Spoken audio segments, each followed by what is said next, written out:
Hello everyone, my name is Hao Song Zhao in discussion section A04. My positionality reflects my experiences as an Asian, a college freshman at UCSD, and a Chinese international student. Growing up in China with my parents, I was shaped by a rich family heritage and a strong emphasis on education. As a student who has come to the US since middle school, I keep a unique perspective in this new environment, strengthening my appreciation for cultural diversity and understanding of topics like equity or inclusion. One crucial point that I have realized from the Week 7 lecture is race-based nationalism, which surrounds how race and racism define nationhood and create national inclusion to secure future political and economic hegemony. In Hawaii, race-based nationalism was one of how white American plantation owners sought to maintain dominance in a racially diverse society. They altered immigrant race categorization systems, such as classifying the Portuguese immigrants in an attempt to increase the number by considering them as a white and ensuring their incorporation into the US. It demonstrates how race and labor issues play themselves out in informing a nation. This is quite a big idea because as much as human features could define race, it is a construct coming out of the political realm and its users. I should have thought about how this process was depicted in Hawaii concerning the racial manipulation of the Portuguese people earlier. Since most plantation workers originated from various parts of the world, blowing on winds from Japan or Portugal, the plantation owners made sure to divide them so they could never unite and fight for better working conditions. The lecture about Lauren Thurston and his effort to paint the Portuguese immigrants as white was a good example of how whiteness coincided with political power, an illustration of how the mechanism of exclusion and inclusion worked in the United States. The reading for Week 7, How the Portuguese Became White, elaborates further on how the white was constructed to promote industrial capital. For instance, the reading claimed that when the Portuguese immigrants arrived in the country, they were racially classified between the blacks and the whites. However, the plantation owners had an interest in claiming their whiteness because it would be advantageous to categorize natives as those were more similar to the white people. Thus, the Portuguese was one of them. The reading connects to the lecture concerning wage and housing discrimination by race, which did not unite people.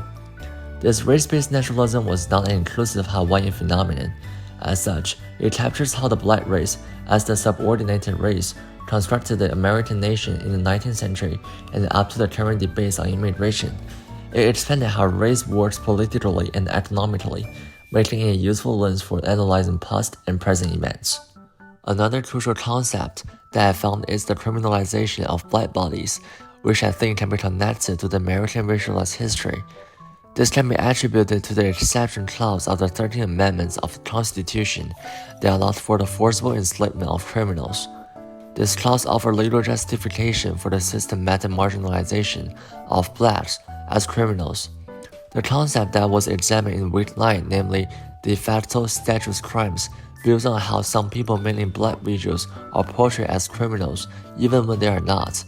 It is not because of their behaviors, but because of their tendencies to do things that society considers criminal, a tendency otherwise described as the possibilities of prejudice. The theory is relevant because it determines how racism operates in the legal systems, alongside social formations, as well as how it creates more cycles of oppression. Before, I thought black communities were engulfed in mass incarceration, but now I know that mass incarceration is legally and systematically intensified.